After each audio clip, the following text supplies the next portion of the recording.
Welcome to the Adoption and Foster Care Journey, a podcast to encourage, educate, and equip you to care for children and youth through adoption, foster, and kinship care. Hosted by an adoptive mom with over 22 years of kinship and adoptive parenting experience. She's on this journey with you. Please welcome Sandra Flach. Therefore, encourage one another and build one another up, just as you are doing. That is 1 Thessalonians 5, verse 11. And I'm here to encourage you and build you up. I'm Sandra Flach. This is the Adoption and Foster Care Journey, where you will get encouraged and equipped and find community for your unique parenting journey. On the journey with you as a mom of 8, 5 through adoption, including 2 young adult sons in their 20s, both with fetal alcohol syndrome, both still live home. Well, maybe one's fully home and one is sort of half and half. He's moving into an apartment attached to our garage so he can have some interdependence, but he'll be 23 soon, and that's where we're at. So I get it. I understand the unique challenges involved in raising children with trauma and prenatal substance exposure. So let's just link arms and walk this journey together. We need each other. So love to be a support and a resource to you, our listeners, and just want to let you know about some of our other resources, including my new book. I'm going to hold it up. So if you watch the YouTube, so you get to see the video, I love the cover of this book and the beautiful illustrations on the inside, which are just me to a T. There's a breath prayer right there. My dear friend and colleague, who happens to be a graphic designer, did the cover and did the interior design, and I wanted it to just be beautiful for you. Of course, there are devotions. There's 52 of them. It is Soul Care Saturday, 52 devotions for foster and adoptive moms. Jamie Finn wrote the foreword, and it is available on Amazon, of course. But it's a perfect devo for us busy moms because there's 52 of them, so no pressure to try to kind of get one in every day. I know that can be hard. It's full of scripture, breath prayers, journaling pages, and all of the devotions are written for you, the foster or adoptive mom. So I hope that you will check it out because it's just designed to minister to your heart and refresh your spirit. And I hope you'll grab a copy today on Amazon. Also, a little bit more housekeeping. Please go to your social media and like or follow the Adoption and Foster Care Journey pages. We're on Instagram at AFC_journey and on Facebook as the Adoption and Foster Care Journey. I look forward to connecting with you there. And of course, I love to connect in person. I love it when we get to meet and take a selfie and chat. So I've got to meet several of you so far this year. I've been in Pennsylvania and Birmingham, Alabama, and I just got back from Ohio from the Hope Ridge Conference, Mobilize Ohio. And I have one more so far scheduled for the spring, and that is the Renew Retreat in Swansboro, North Carolina. Many of you know Jody Tucker. She is the author of the Second Mother's Bible Study and that whole Second Mother's Ministry. This is the conference that she puts together for foster and adoptive parents. It is April 30th through May 2nd. I will be there. I will be doing a breakout session or two. I will have an information table. I'll have my devotional books. So would love to connect with you there if you're able to come. And then from there, I'll be eventually here posting my fall speaking schedule. I know I will be at CAFO, Christian Alliance for Orphans, in Atlanta, September 23rd through 25th.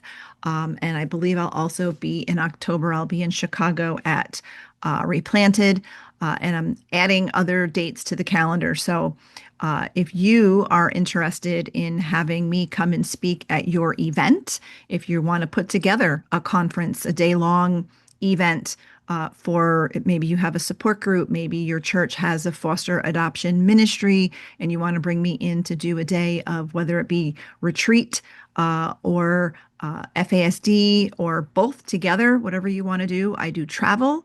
I speak in person and online. So I am ready to book my fall calendar.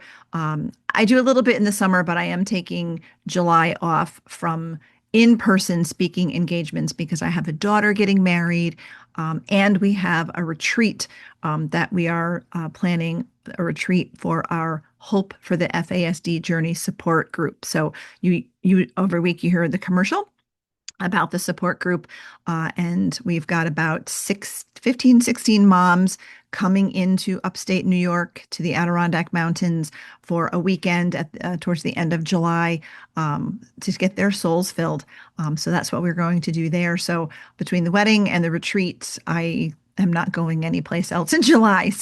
But August, September, October, November, I am available. So let me know, reach out, work around some of the other dates I already have scheduled, but reach out to me if you're interested. My contact information definitely is in the show notes. I love hearing from listeners, and you guys you can tell them from New York, right? You heard you guys. You email me with questions and looking for guidance, especially on the topic of FASD. And I love that. I love connecting with you. And I thought, sometimes I hear the same questions from a lot of different parents, right? There's a lot of common questions out there. So today I thought I would share some of the questions that I've been asked recently, along with the answers as the best way I can give them. It's not always cut and dry. When it comes to trauma and FASD, there's not always an easy answer or solution or a one size fits all kind of thing. But we're here to do our best. Every person with FASD is different. Primary characteristics, we teach those all the time. And it is a spectrum of disorder. A disorder it's a spectrum, right? So you can have anywhere from, highly impacted with a diagnosis of fetal alcohol syndrome, like my boys, to the, just ARND, alcohol-related neurodevelopmental disorder, to lots of, there's like 6 different diagnoses under the FASD spectrum. And every person is different. So many different variables and the reasons why people are affected, our kids are affected so differently. And a lot of it has to do with, at what stage in the pregnancy did mom drink? Did she drink the whole pregnancy? Did she drink just the first month or so until she knew she was pregnant, or the first few weeks, or on occasion, did she binge drink the whole time? Does she have, addiction to substances? What was the frequency? How often?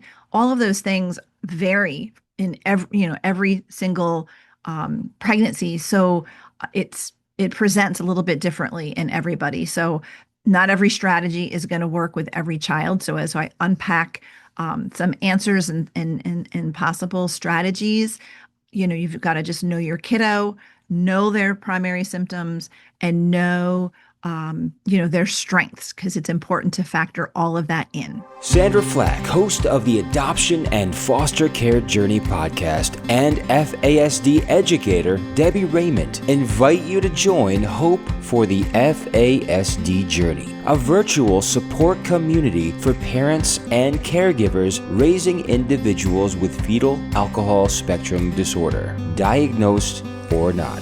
This faith-based support community meets online 3 times each month, features special VIP guests, and a private Facebook group for members only, which includes Soul Care Saturday video devotionals led by Sandra and Deb.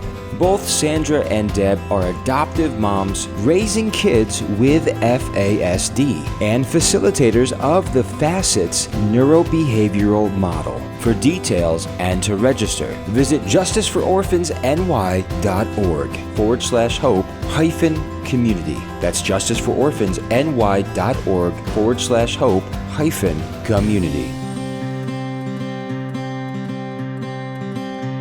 So, because I do have lived experience, decades of lived experience, professional training on FASD, And I'm part of the amazing FASD community where we support and encourage one another and learn from one another. I've got a lot of information and wisdom and experience to draw from. So I'll apply all of those things when it comes to answering the questions. So I have 4 questions that I'm going to share and unpack. But I want to go over the primary symptoms of FASD really quickly first, because if you're not familiar with all of those, you might not understand why some of the things that we're going to talk about, why they're a challenge, and then why what I'm going to give you as solutions help, right? So primary symptoms of FASD. Individuals with FASD often have sensory processing challenges, nutrition challenges, language and communication challenges. They tend to have a slower information processing pace when they're hearing language spoken to them. Hearing that and taking it in and then being able to process it and then give an answer quickly is very, very difficult. Learning and memory challenges. Most people with an FASD have learning disabilities and difficulties. Problems with abstract thinking when it comes to understanding concepts like money and time. Math is very hard. They tend to have very concrete, literal thinking. Executive function challenges. So executive function takes place in the prefrontal cortex, the front part of the brain. The last part of the brain to be developed often is highly impacted with prenatal alcohol exposure. So executive function is the boss of the brain, and it is responsible for controlling impulses, planning, organizing, transitioning tasks like switching gears, setting goals and working steps, kind of being able to look ahead to a big picture and then work in that direction. Regulating emotions, focusing, short-term memory, all of these things are affected by prenatal alcohol exposure and make it difficult for our kids to navigate at home, at school, at church, out in the community, on a job. So these are some of the things that come into play.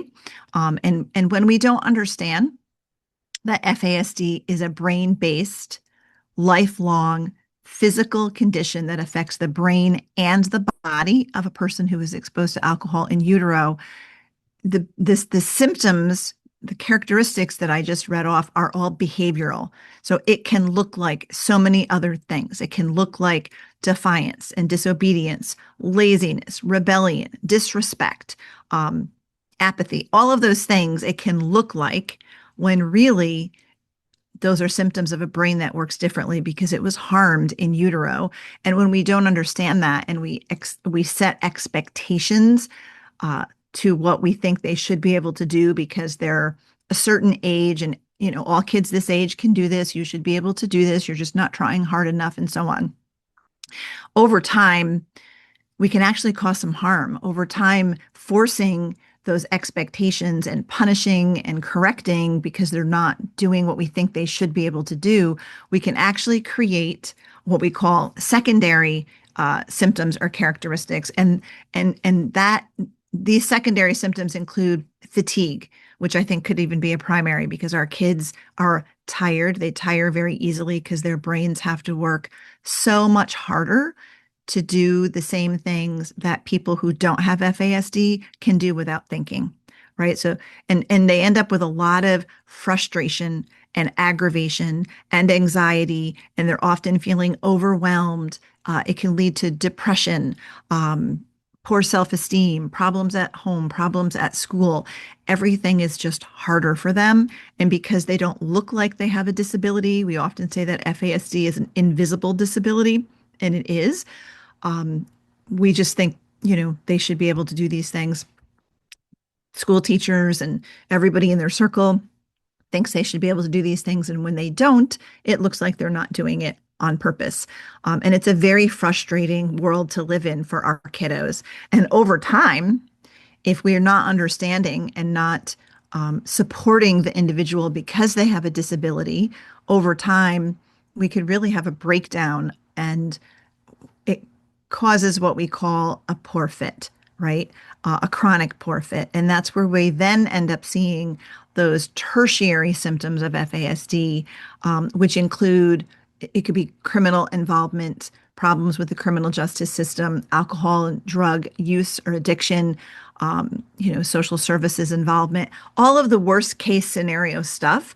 But we can avoid worst case scenario if we simply accommodate, understand this is a brain-based disability. This person needs supports and accommodations. So that's the foundation actually of the neurobehavioral model that I teach and all of the workshops that I teach, and pretty much everything that I do as a parent and as a professional. So that's the foundation of the answers that I'm going to be giving you today to the questions that I'm frequently asked. So we're going to dive in, and I hope that you will enjoy and get some of your questions answered at the same time. So I had a mom who approached me and was really struggling with her 5-year-old. And she said, my 5-year-old refuses to eat or only eats a very few types of foods, right? So very finicky, refuses to eat. Food has become a battle, has, done the nutritionist thing, has done all of that. And it's just a fight all the time. And guys, I hear this a lot because food issues are common with kiddos and people with FASD for a variety of reasons. And one way it can also exhibit is sugar, intense sugar craving. I always say, more than your average kid wanting junk food, right? They tend to crave sugary beverages, especially as they get older. I had one mom tell me that she discovered a 5-pound bag of sugar underneath her child's bed. It was half full, so half empty. Half of it had been eaten, and there was a big spoon in there. And mom had no idea it was missing from the pantry, had no idea it was there. And her kid was literally eating spoonfuls of sugar, straight up sugar. And it's very, very common. So we've done episodes on this podcast with Dr. Jared Brown. He is a very popular guest on our show. And we did a whole episode on sugary beverages and why kids and people crave them and what they do to the body and what we can do about it. So for specific content on that, you can go to you can scroll through all of our episodes on your device or go to our website. The link is in the show notes to justicefororphansny.org. And when you click the adoption and foster care journey on the homepage, it'll take you to all of our resources. And we actually have separated out all of our episodes with Dr. Jared Brown. There's dozens of them. All of his specific episodes are sort of all kept there so that you can find them easily. And we've done some great ones there. But in addition to the sugar part, there is something called interoception, which is, you've heard of your 5 senses, right? Your sight and smell and taste and touch and all of that. Your interoception is an internal sense, and it's the sense that allows you to perceive internal signals such as hunger, thirst, pain, temperature, the need to use the bathroom, breathing, heart rate. It helps us to sense all of those things. And it is very common in people with FASD that they have difficulty with interoception. And so a lot of times it can present where our kids, we could have a kid who doesn't recognize that they're hungry. And so therefore they may not eat, may not want to eat, may give us a hard time about eating, like the example with the child of this mom that inspired the question. Or it can be where there's no off button. They don't sense that they are full and they just eat often and large quantities of food, right? So now I do want to make sure I mention that in this space of child welfare, many times our kids will come to us and they've experienced malnutrition, food deprivation, food insecurity. So we have kids who, and we learned this through connected parenting principles, right? We always make sure that they have access to a snack and a drink, constant access to all of that, because they may be hiding food or hoarding food, stealing food, whatever. Yes, that is a very real thing. And our kids can all struggle with that as well because our kids are all kids from hard places. However, there is a physiological side to it that could be coming into play. And that is this interoception part where there's not that on-off switch. So I never really understood how somebody could not feel like they're hungry and eat. But I've interviewed, and this is a great interview. If you're a newer listener, scroll back. I don't have the interview number, but I think it was from last year. I interviewed Maggie May. Maggie May is an adult woman with FASD. She's from Ireland, and she was actually the first person in Ireland ever diagnosed with an FASD. It is rampant there, but she was the first one to get diagnosed when she was little. She may be, I don't know how old she is now. I think when I interviewed her, she was 27. And in the interview, she was very literal, like people with FASD can be. And she just said, I live with my parents because if I didn't, I would die. And I asked her, why do you say that? And she said, well, one time I went 4 days without eating because I didn't feel hungry and I didn't think to eat because memory is a thing too. You have to remember to eat if you're not feeling hungry. And so it landed her in the hospital and they realized she didn't know to eat. She forgot to eat. She didn't feel hungry, so therefore she didn't eat. So that is an extreme maybe example of this, but it is an example of interoception and how not feeling like you're hungry could affect you. So and then the other side of this would be, not having that off switch. So where we may have kids who are constantly eating, constantly into food, and that could be because they're not feeling satisfied. They don't have that full sense that tells them it's time to stop. So then they overeat.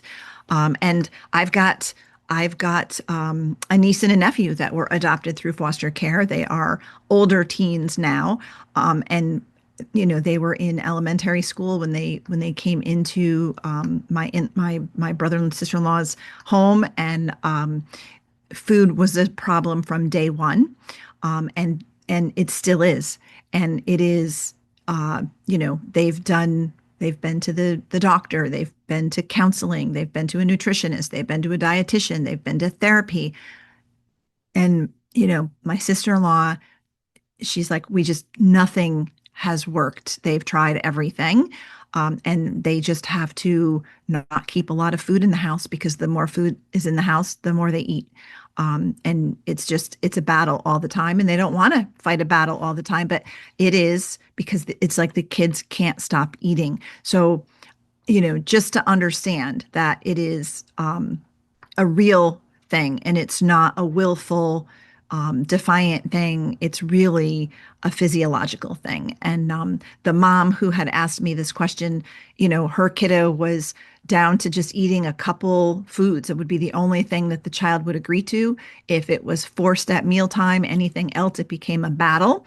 It became aggressive. The child became aggressive. Mom had shared, and it was, always meal times were always frustrating. And the other thing that often happens is if sometimes, especially in the kiddos that don't recognize they're hungry and food is a big issue and they're not eating or they're eating very little, how we all get if we're not eating enough, right? We get hangry if we have skipped a meal or we've gone all day, or we get cranky. So that same idea of being hangry can present in children or people with FASD who may have some interoception problems and don't recognize that they're hungry. If they're not eating enough, their body knows they're not eating enough and they can be hangry. So there can be more meltdowns and more aggression. So, this is the case that, we do have to try to get, the water and the snack into them every couple hours.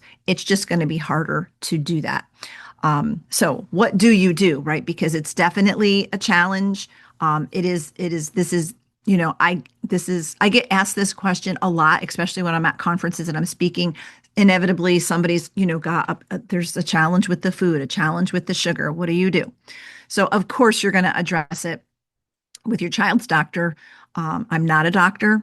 And I don't pretend to be. I can't give medical advice, so I'm not. So go to your doctor, go to your child's pediatrician, seek out a nutritionist, a dietitian, your child's therapist, and not only go to them about this, but make sure that as you learn about this, you bring this to their attention, right? My child has FASD, diagnosed or not. If your child's not diagnosed, very hard to get a diagnosis.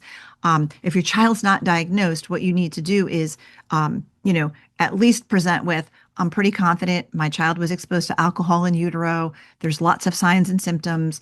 And, this food issue can be one of them, right? I think it could be an interoception. Like, bring it to the attention of the professionals. This is something that is often on the burden of us parents, right? We get the education and the training on FASD because we live with our kids and we're desperate for the help.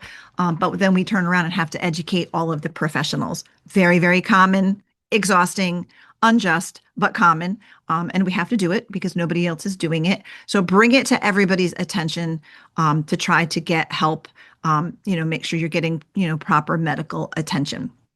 And then, when our kids are younger, we're more in charge of what they eat, what we're buying and bringing into the house, and what we're allowing them to have. So while they're little, we can do that. Challenge with that is as they get older and they're a little more independent, it's harder to keep track of, right? So my son, who's going to be 23 this summer, drives and works. But he's the one that has the sugar issue. He just wants constant sugary beverages all the time. And though we've never bought, I don't keep soda or juice or anything like that in the house. He's out and about and gets it himself, right? So all you can do is while they're young, try to teach nutrition, teach healthy eating and portion control, cook together, menu plan together. Model good nutrition and healthy portions yourself, right? Don't stock your kitchen or your pantry with sugary beverages and sugary foods. I always found, even with my neurotypical kids back in the days where I had a bunch of kids at home and I would do the big warehouse stores and get my haul of all of the things, in bulk and stock up the pantry. If it was there, they ate it. So even though it didn't last us the whole month, they went through it because it was there. So don't buy in bulk if you can possibly avoid it, because the more that's there, the more tempting it's going to be, the more, of a battle it's going to be to try to portion control it. You may have to hide it. You may have to lock it away somewhere. You may have to, and that was one of the things that I started to do. I wanted to have my pantry stocked. And so what I would do is when I came home from the big store and, maybe I had a case of, 24 granola bars, I would put out half of them where they normally would go. And then I had a container that was like not see-through, and I would put the other ones there, and I kept it in a separate spot. You can keep it under your bed. You can keep it in the closet in your bedroom. You can, whatever you do, you can put it someplace where they can't have access to it. And then eventually, when it's time to put more out, you can put more out, but you can kind of control it a little bit that way. It's extra work. Everything with an FASD kiddo is extra work. But these are the strategies and things that you're, try to see what will work, right? If you have a kiddo who's visual, use daily menus. Like if you have and make it, maybe if you homeschool, or even if you don't, it could be a family project where everybody's logging what they're eating every day. We're figuring out what proper, portion size is, so help make out menus together, do the portion control, do meal plans, but involve them so that they're learning proper nutrition, learn reading labels like, oh, this says this is a portion size, so we're only going to have a portion size. Teach it. It may not stick right away and it may feel like a battle, but teach it. And a lot of times, anything that we are trying to teach our kids, we have to teach it over and over and over and over and over again before they get it. So longer and more times than maybe a neurotypical child. So make it a family affair so that it's not just one child who has to have this special diet or this special thing. Everybody's learning to eat healthier. Everybody's doing portion control and keeping track and just making it very normal. and not a battle. You don't want to fight with your kiddo, because if you have a kiddo who is super picky or has sensory issues around certain foods, or the interoception where they aren't feeling hungry, there's certain foods that they just won't touch. Don't shame at all, because this is a physiological condition. This is, it's a sensory thing. So shame and punishment and forcing is only going to cause bigger problems down the road. So don't fight with them. Find a way to work with them, model it, and teach it. It's a hard one, but you're not alone in it. Very, very common. Just finding creative solutions and ways to help keep our kids safe and healthy, and teach them good nutrition and good health. So that is that one. And question number 2 we'll move to. So this one, very common. I get this one a lot. Church is so hard for our family. How do we navigate church? So I'll go over why church might be hard for our kiddos, and then what are some things we can do. So I read off the whole list of primary symptoms at the top of the show, right? So those primary symptoms, primary characteristics, those are the reason why all of this is hard, including attending church, which is, our kids have challenges at school. It's going to spill over into other places like church.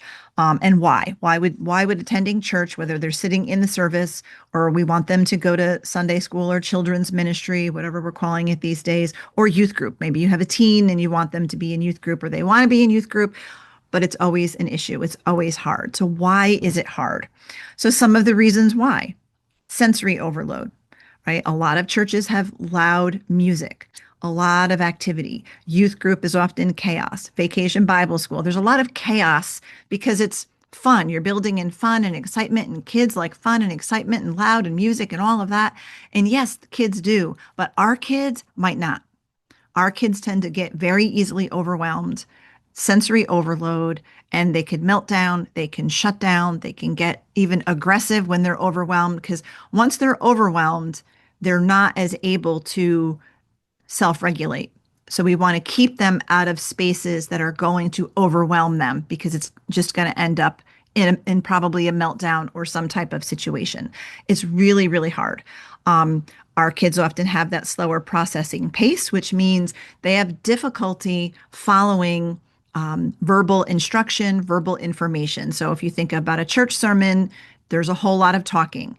Our kids tend to catch, for example, sometimes we say every third word that's spoken. So if they're not catching every word, stuff doesn't make sense. So a long church service, not going to make sense. Going to be harder for them to grasp that. Too many people talking, right? So I know in our church, we have a big entryway, cafe area, foyer, whatever you call it. The acoustics there, when everybody's there, either before church starts or when church gets over and everybody's gathering in the fellowship area, it is loud.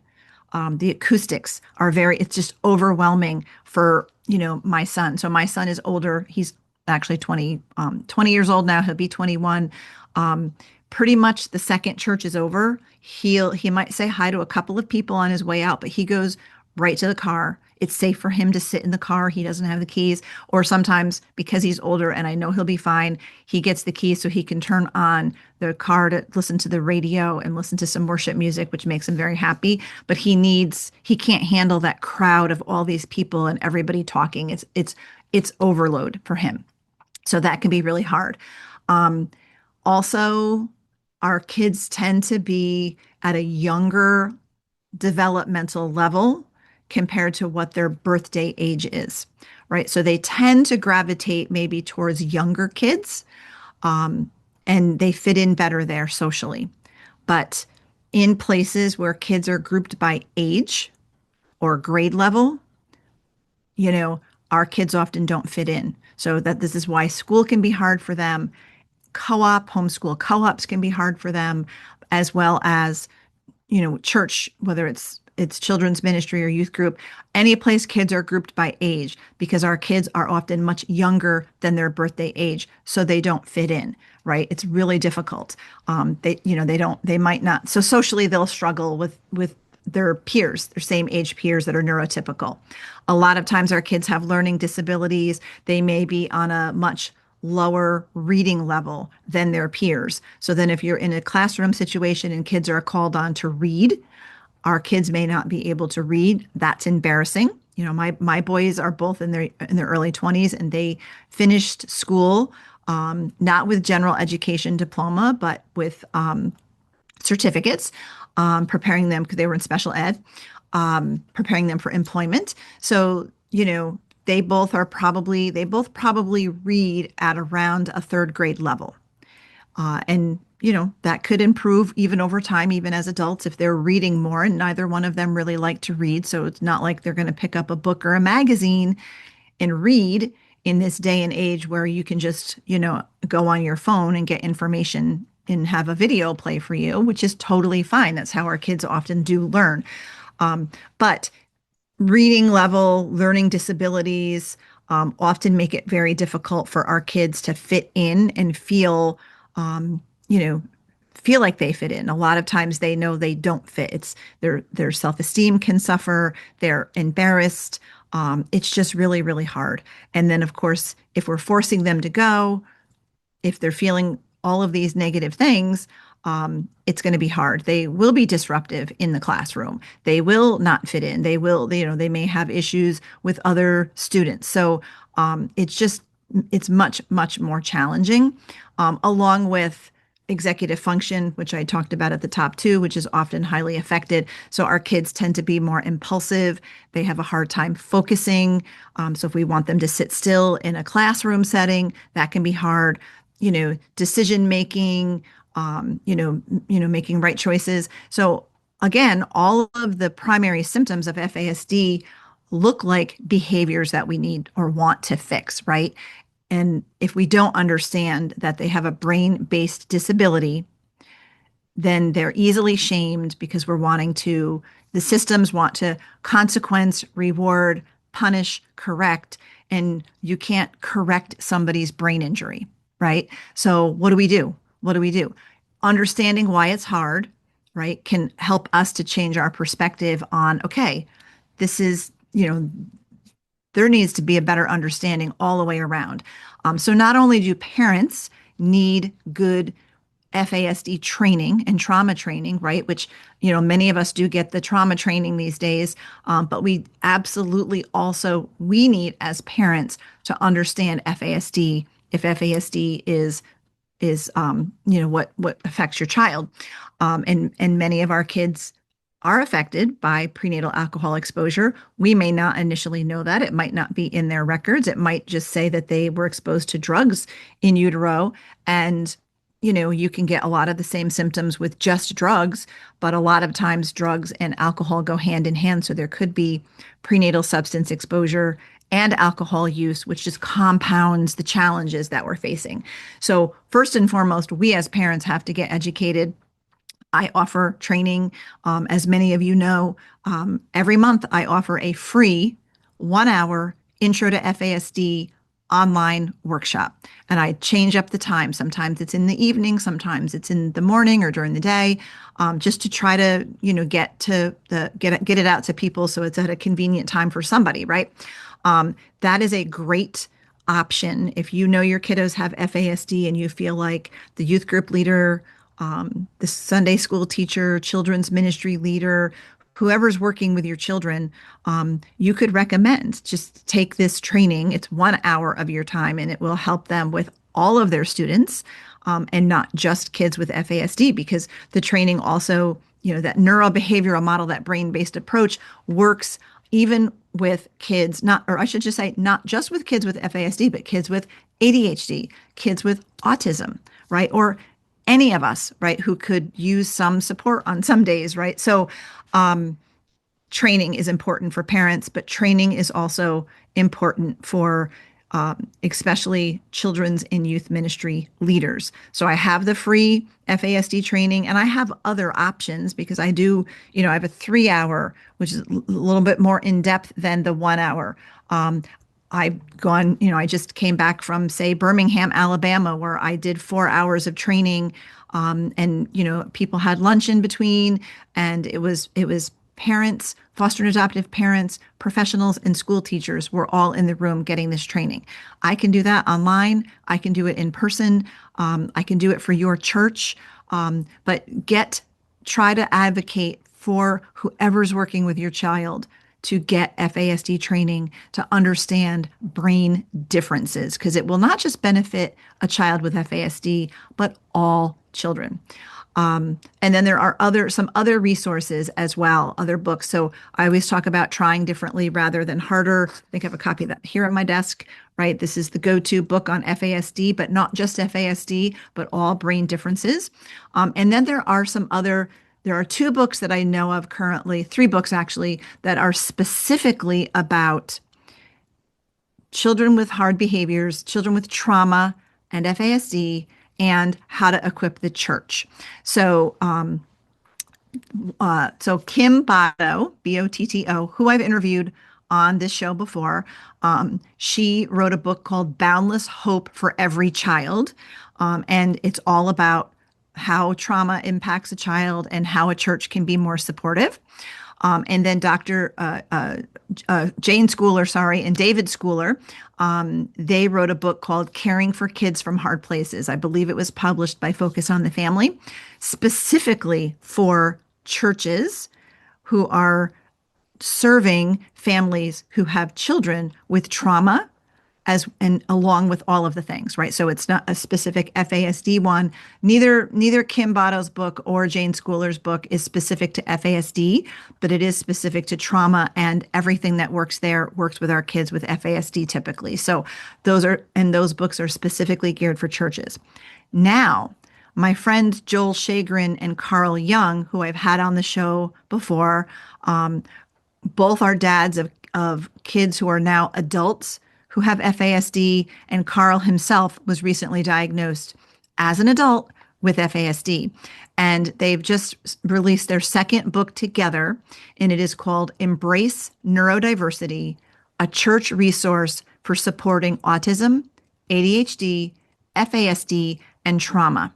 Now, I just ordered this book because it is like just hot off the presses, right? They just released it. I want to get them on the show so they can talk about the book. But I did do an episode with them because they have another book very similar. It's blue, and it's about embracing neurodiversity, but it's for parents, right? Or for anybody, but especially parents of kids with autism, ADHD, FASD, and trauma. This new book is a church resource, so it's specifically for churches. I'm sure I'm going to highly recommend it, but I haven't read it yet. I just ordered my copy, and we will have them on the show down the road. But knowing Joel and knowing Carl, I know it's going to be an excellent and well-researched resource. So I will recommend it before I even get to read it, but I will be reading it. So there's some great resources out there for you, but also for you to hand to your child's teacher, Sunday school teacher, youth group leader. I don't know if they'll read it, right? But at least you can give them some resources. Another thing we need to do is adjust expectations to meet your child's needs. Is this class a good fit? It might not be. We had our youngest son, we moved to a new church and several years ago, and he was, 15, 16, and all of my other kids had always attended youth group. So I wanted him to attend youth group, and here, we had a conversation with the youth leader. And so they understood that there was, a disability, and that was all great. But he was got in trouble a couple of times, and it was just a matter of it wasn't a good fit. Just because I wanted him to do it, because all of my other kids did it, he kind of wanted to do it. But I observed him one day. We arrived early, and the youth leader wasn't there, but there were a lot of adults in the building. There were a lot of kids running around. The church, they do their youth group on the same night that there's all this other children's ministry going on. So I happened to be there early. We were early. So my son went in, where they do youth group. And then I was talking to a mom and had some things to do. And then I stuck around long enough just to peek my head in the door, knowing that the youth leader wasn't there yet. He was running late. He and his wife had a new baby. And what I observed broke my heart, because I observed my son, a fish out of water, and he'd been attending for a few months. And it just seemed like every time he walked up to some other kids, they just sort of like said whatever and walked away, like they were avoiding him. Um, he didn't know what to do. Clearly, he was uncomfortable. And he just didn't fit. But yet, I had observed him being very successful with, I'll say, safe adults. So my husband and I are on the older side, and we have adults, we have adult friends who are retired, who are older. And so our son, because he's with us most of the time and he lives home, he does whatever we do. And he does very well in conversation and in social situations with our friends who are safe adults. I have seen his biggest successes socially with our friends, older, safe adults. They understand him. They have more patience for him. They include him. They go the extra mile with him. They fill his cup. Whereas youth group with his peers was a complete and total disaster. So we just gave him the option. And we did it I did it in a conversation one day and kind of said, how you love Tim and George and, these other guys, yep, I love them. I love them. They love me. Yes, they do. How you feel so good. Yes. Well, how do you feel at youth group? Oh, yeah, I don't feel good there. He knew, like he couldn't necessarily put it into words, but we just gave him the option. If you don't want to go to youth group, if it doesn't feel good for you, you don't have to go. It's up to you. And he was like, all right. And then the next week when it was youth group, we just said, tonight is youth group. You can go if you want to. You don't have to go. And he was like, I'm not going to go. And we were like, okay. It wasn't a good fit. So, I know another mom who has a neurodiverse son, same group, and she actually took the approach of she got one of the college age kids at the church, and kind of set up a friendship between the college age kid and her teenage son. So they kind of do one-on-one things together, but it was because mom kind of set it up without her son really knowing it was a setup. She set it up so he had a one-on-one support person. So when they were in class, when they were going to activities, if they were going on a field trip kind of thing, her son had a buddy without him realizing that he had a buddy, that mom set it up. I don't know if mom, blesses this teenager with fresh baked cookies or, $20, but she set it up so he had a support person, and that worked for him, right? I didn't think of that. And I could have tried it had I thought of it, but we're well beyond it now. But be creative and pray, and the Lord will give you, wisdom and strategies and things that you may need, and you can try them. And I always say, throw the spaghetti against the wall and see what fits. Not everything fits, but go ahead and throw it and see what does fit. Keeping in mind that classroom setting might not be a good fit because of age, and the learning disability thing. Again, might not be able to read. It might be awkward. It might be difficult. Avoid loud gathering spaces. Make sure your kid has an out so that they don't have to be in very loud places. Noise canceling headphones, whatever's going to work. You want to always provide and maintain structure, routine, one-on-one support, like I gave the example. Train the teachers, get the teachers trained. Don't forget, we have that free 1-hour intro.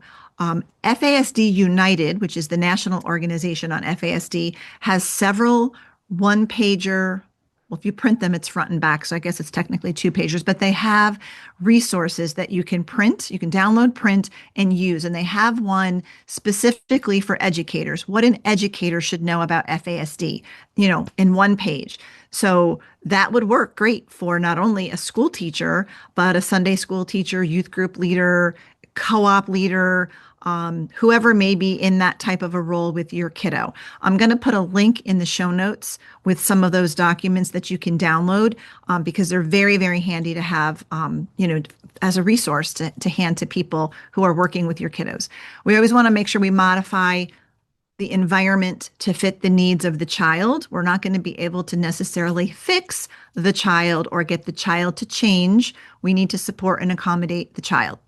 And if your child has an invisible disability, it's harder to understand that they need those accommodations. Whereas if they have a visible disability, something that, everybody can see. This child is in a wheelchair, or this child has Down syndrome, or maybe an allergy, right? If we know a kiddo is allergic to peanut butter, pretty much in every classroom, there's a no peanut rule, right? Because somebody has an allergy, it's life or death, right? You're modifying the environment and everybody else has to change in order to keep this one child safe.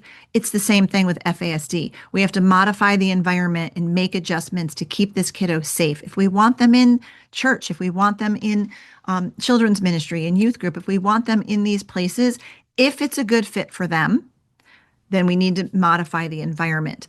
And if it is not a good fit, it might be either, I've known families that changed churches and done different things that, just to support their kiddo. So I'm going to pause here for this resource that I want you to hear about, and then we are going to tackle the next two questions. All right, so the next question number 3, how do I help my older teen or young adult with employment? So some of us, our kids grow up, they become teenagers, they want a job, they need a job, or they're young adults. And it is hard. It is so hard for a kiddo or a person with FASD to get a job. And it is difficult for them to keep a job. And it's really because for many of the same reasons that school and church is difficult, right? Those are difficult because of those primary symptoms of FASD. They have that slower processing pace. So if the employer is giving instructions verbally, our kiddos are not going to catch everything and they could get in trouble for not doing something. They may have a hard time remembering. Short-term memory is often very, is impeded.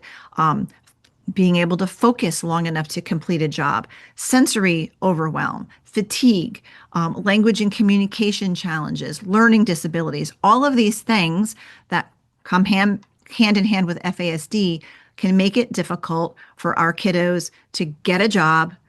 And even if they get a job, it makes it difficult for them to keep a job. So that's why it's hard. What do we do about it, right? If your kiddo is older and you have support services, whether it's through your state or county or wherever, oftentimes you can get a job coach, and a job coach will help find the job, will look for jobs that are a good fit, and will go to the job with them and be with them for a certain amount of time so that they can learn the job. So a job coach is a wonderful resource if you can get that. You might have to be the job coach. I know lots of parents who turn out to be the job coach in one way or another, right? I know a mom, her son is 19 years old, and he'd successfully had a job summers for a few years working as a dishwasher. And now that he's 19 and out of school, he wanted a real job. But the challenge was you have to have a resume, you have to fill out a job application, you have to go to a job interview. And you prepare for a job interview, right? You have to know, you have to you have to dress for the role. You have to be respectful. You have to ask certain questions, right? And you have to be able to answer certain questions. So that's all things that we might think that everybody knows, but our kids are not going to know that. And this particular mom with her 19-year-old son, when he was out looking for a job, she realized really early on, he's going to need some help. She had to help him with his resume. Then she had to help him with a job application, because one day he went to one location, asked for a resume, and was started filling it out there. Like they were like, here, fill it out here and give it right back to us. He had a hard time filling out that resume. Then he made a mistake on the resume, and then he got all nervous, and then he went out to his car and he called his mom, and he was on the verge of tears because he was like, I don't know what to do. Like, do I ask for another one? They're going to think I'm stupid. Like, he just had such a hard time with just filling out the application and knowing how to fill it out appropriately. And then, mom was prepping him on, the day he would have a job interview. Okay, this is what you should wear. And she started practicing as they got into this, because he had several different places he was applying. She started, prepping him for, these are the questions that, they may ask you. Let's practice what your answers could be. This is what you should ask your employer.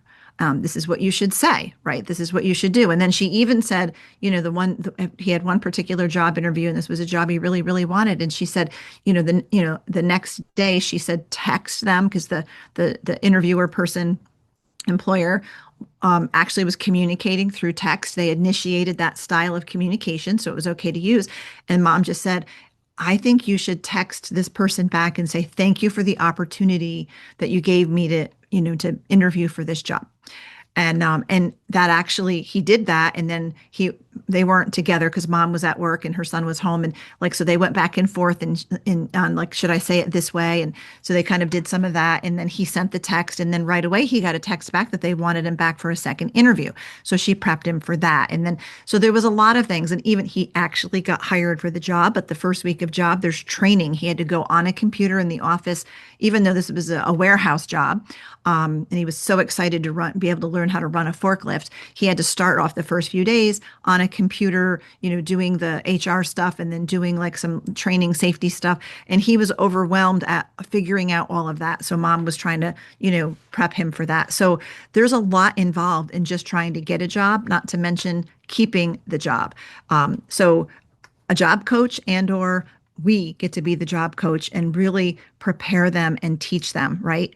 An employer would have to teach, tasks to a person with FASD.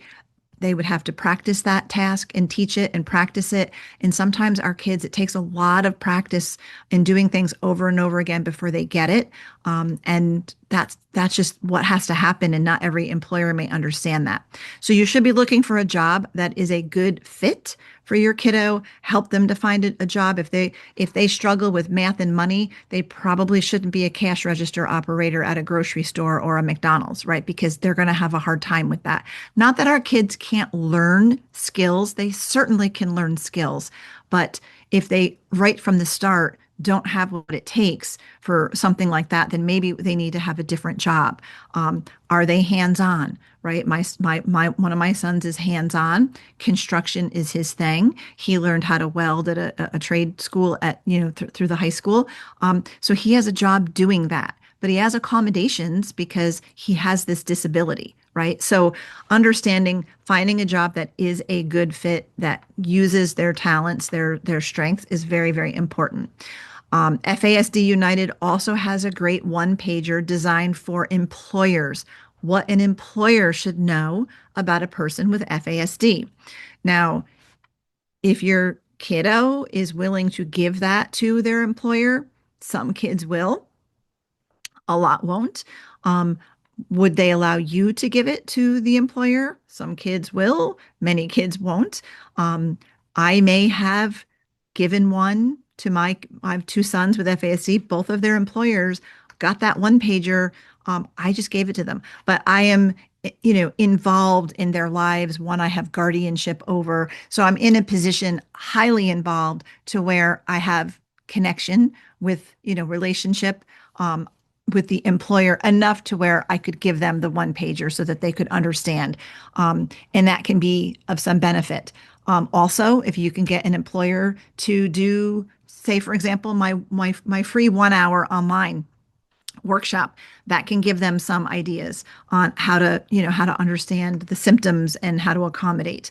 So that's important. And some of our kids will need more support than others, right?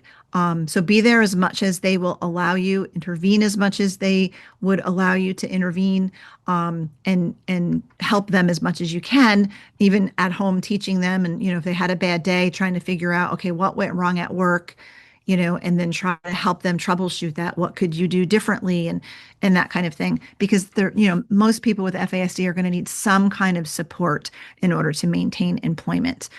So as you can tell, this is a long haul assignment, which takes us to question number 4, our last one for this episode. And that is, how do I get through the day? I get asked that a lot by parents, especially moms. How do I get through the day? Like, how do I survive this? Especially those of us who have more than one kiddo with FASD. One kiddo with FASD is hard. And then you multiply that and you can imagine. So it is hard. We have to take the long view, because Kids don't outgrow FASD. They're not going to suddenly turn 18 or 21, be ready for college, be ready for employment, and be ready to move out and live independently. Most of our kids are going to need some kind of interdependent situation. Not all of them. There are kids who can go to college and do go to college and get a job and get married and have children and do pretty well, right? But for depending on where they are on the spectrum, this can be a real struggle, and it's a struggle for them and it's a struggle for us. So they may be, we might not be empty nesters. We may not have kids launch like our peers, right? Most parents my age who did not adopt kids have an empty nest, and they're going on cruises and going on vacations and traveling and doing all these wonderful things. And, we're doing some things, but we often do it with at least our one younger son. So it's taking the long view. This is full-time ministry, and the word retirement is not in the Bible. So we have to take that long haul. We have to understand that this is ministry. This is what we're called to, but it is exhausting, right? Not only do we have to parent, we have to educate everybody around our kiddo, and we have to advocate for our kiddo and educate everybody else around us. And that's exhausting. Not only is parenting exhausting, no matter how old our kids are, but the advocacy and the education can be exhausting, right? We're raising children whose brains have been altered by alcohol. FASD, again, is an invisible brain-based disability that affects the brain and the body, right? Their brains work differently. And it's exhausting to try to stay on top of all of that. My son, who's 20, he'll be 21, and I just had, and I probably shared this in the last episode, I drove to Ohio. So from New York, it was 8 hours. It was 8 glorious hours, one way, in the car, by myself. It was like a spa vacation. Now, last week, I drove to our camp in the Adirondacks, where I often record this podcast from. And our son was in the car with me. He rode up with me that day. So 3 hours in the car. Guys, I counted. In 3 hours, he asked me 127 questions. I kid you not. I counted. I mean, it could be more than that because I'm sure I lost count. I'd have to get one of those little clickers. And I started off doing that because, a while ago we did this trip together, he and I, and I had to run a few errands in town before we actually got on the road. And before we even left town, I had to say, you have to stop talking. Like, he was wound up. But so this day, it was like the 3-hour drive, and it was 127 questions. And some of them were very legitimate questions. Do you think it's going to snow again? Is all the snow going to melt? Would you like it if we got 25 feet of snow? Like, so sometimes the questions get kind of like, and I'm a talker, right? You can probably tell because this is a podcast and I talk a lot. So I answer to questions. And, but we do reach a certain time where I'm kind of like, okay, I need a brain break. We need, for 5 minutes, neither one of us can talk. Like, it has to be quiet. Sometimes I have to do that. But it's exhausting is my point. And it's never ending, it feels like, no matter how old they are. I hope that that's not overwhelming to you, but such is the territory that we're in. So what do we do? It's hard. What do we do, right? Again, get FASD trained. Take the online workshop. Get parent coaching. I do one-on-one parent coaching if you're interested in that. Soak up this podcast. Absolutely. Support group. Our Hope for the FASD Journey support group is the only Christian support group for parents of kids with FASD in the world, so far as I know, right? You can join the group, and it's a community of parents on this journey. And we learn from one another and encourage one another and pray for one another. And we offer devotions. We're doing a retreat this summer. So you have to get with your community, with your people who get it. So yes, other fellow foster and adoptive parents who get it, but especially those raising kids with FASD who have been also trained and understand, because there could be a lot of misinformation out there, right? I just heard from a parent who was like, well, I just can't wait till they're 18 and then they're going to move out and be on their own and I'm done. And I was like, not good, not good, because that's not likely to happen. And even if they do, if you push them out, you're going to be facing bigger challenges with this kiddo, legal things, trouble with the law, um, debt and addiction and terrible consequences if they are not well supported and ready to launch. And a lot of our kids are late bloomers in that department. So make sure that you are surrounding yourself with a community of people who get FASD, who are on the journey, and who you can link arms with and get encouragement from, and then also give encouragement. And our community is a very special community where you can get that. So important. Soul care. Now, my whole last episode was specifically about soul care. My devotional book is about soul care. We have to soak up scripture. We have to be in prayer, have a prayer partner. We have to have our quiet time with the Lord every day. We need fresh bread and full cups. And that doesn't happen unless we're intentionally carving out time and pursuing the Lord. Solitude and silence, right? Just set a timer and try to find 5 or 10 minutes in a day where you can have complete silence, where you are unplugged and alone, even if you're hiding in your closet or hiding in your bathroom or sitting in your car with a no radio, with no phone, with no device, with no noise. It's so good for our souls and for our central nervous systems. Get out in nature, get some exercise, go for a walk, deep breathing, cleansing breaths, breath prayers, eat clean, get rest, practice gratitude. These are all things that are so good for us.